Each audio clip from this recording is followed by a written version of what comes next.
Bonjour donc mes chers élèves du deuxième bac donc SVT et PC. Alors toujours pour le renforcement des sciences de la vie et de la terre au niveau du lycée. Alors on avait dit dans le premier chapitre la consommation de la matière organique et flux d'énergie.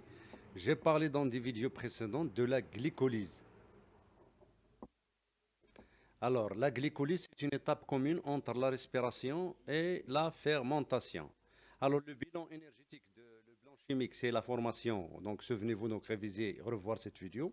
Deux acides pyruviques plus deux NADH2, les accepteurs de protons et d'électrons, avec un bilan énergétique de gain de 2 ATP, c'est-à-dire consommation de 2 ATP et formation de 4 ATP, ça veut dire le gain c'est 2 ATP. Donc avec la réaction globale de la glycolyse. Alors, dans l'autre vidéo, j'ai parlé donc de la structure de la mitochondrie et les réactions de dégradation. Parce qu'on avait dit donc lors de après donc la glycolyse, l'acide pyruvique pénètre dans la mitochondrie pour être dégradé donc à ce niveau.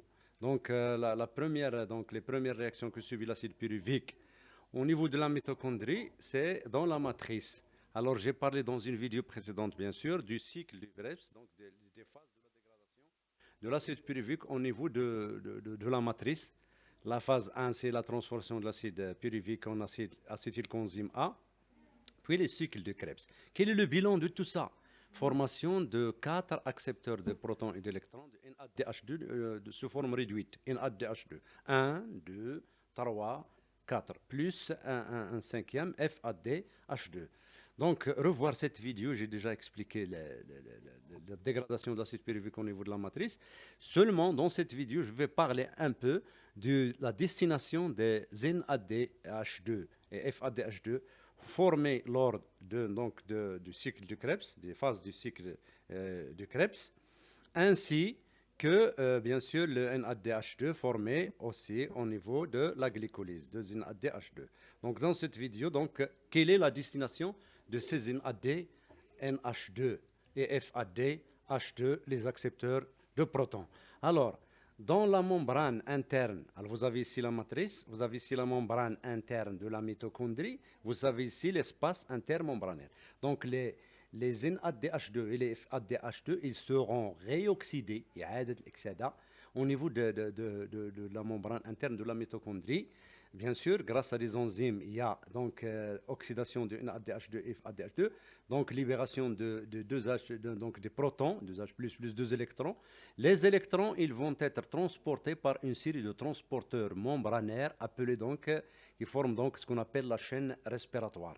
Alors, ces électrons et ces protons seront arrivés à l'accepteur, le dernier accepteur qui est l'oxygène et la formation de l'eau. Un demi de O2 plus 2 électrons c'est O2-, O2- plus 2H plus donne de l'eau. D'accord? Donc, au cours du transport de ces électrons au niveau des transporteurs membranaires, c'est-à-dire du couple donc, qui va donc NADH2, NAD+, ou bien FADH2, FAD+, donc de ce couple vers le couple de l'oxygène et l'eau. Donc lors du transport des électrons de ce couple vers ce couple, donc il y a accumulation, puisque ce transport d'électrons est une énergie, il provoque l'accumulation ici en vert des protons au niveau de l'espace intermembranaire, ce qui amène vers la formation de ce qu'on appelle un gradient de protons, c'est-à-dire فارق تركيز بين يعني الحيز البيغشائي et la matrice. Donc la matrice, donc l'espace intermembranaire possédera une concentration élevée de protons, c'est-à-dire une diminution de pH ici, donc par rapport à la matrice, qui aura donc une faible donc concentration de H+. Et formation d'un gradient de protons, mamelle protonie. Alors, ce gradient de protons est une énergie qu'utilisent donc les sphères pédonculées, surtout les ATP synthétase au niveau des têtes des sphères pédonculées, qui vont utiliser, font réorienter, توجيه les H+, vers la matrice et en réorientant ces protons vers la matrice, alors cette énergie, c'est-à-dire ce gradient, est utilisé pour la phosphorylation de ADP en ATP, c'est-à-dire la synthèse de l'ATP. D'accord? Donc, j'espère donc, que vous avez donc saisi. Je vous laisse donc de lire donc ce résumé, il est écrit ici. Donc voilà donc, ce que je viens de vous dire. Il en résulte de la glycolyse dans l'hyaloplasme et la dégradation de l'acide pyruvique dans la matrice mitochondriale un nombre de transporteurs réduits en ADH2 et FADH2. Ces transporteurs subissent l'oxydation au niveau de la membrane interne de la mitochondrie selon les réactions. NADH2 transforme, s'oxyde en AD+, plus UH+, plus électrons. FAD, j'ai oublié d'ici D. FADH2 s'oxyde en FAD+, plus la libération de alors, les protons et les électrons sont pris en charge par un ensemble de molécules protéiques localisées dans la membrane interne de la mitochondrie, appelée donc la chaîne respiratoire, transporteur d'électrons. Alors, le flux des électrons s'effectue vers le couple H2O, H2O, oxygène. Ce flux est appelé oxydation respiratoire. D'accord?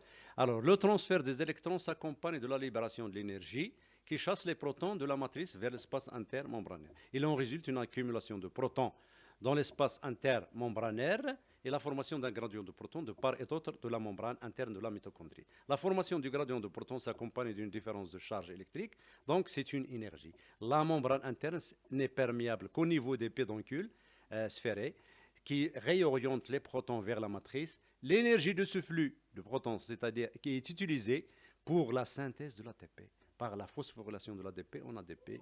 Donc on ATP ici. Vous ajoutez ici une flèche. Et puisque cette phosphorylation est liée à l'oxydation de NADH2, on l'appellera la phosphorylation oxydative. À Tafsfor, le mot excède. D'accord? Donc, j'espère que vous avez donc saisi. Revoir cette vidéo. Je récapitule. Donc, les NADH2 et les FADH2 formés lors de la glycolyse et le cycle de Krebs se réoxydent au niveau de la membrane interne de la mitochondrie. Formation d'un gradient de protons de part et d'autre donc de la membrane interne. D'accord? Ce gradient est utilisé par les pédoncules pour réorienter donc les H+, et en synthétisant l'ATP. C'est ce qu'on appelle la phosphorylation oxydative. Oxydative parce qu'il est lié à l'oxydation de NADH2 et FADH2. Donc bon courage. Revoir cette vidéo et bon courage.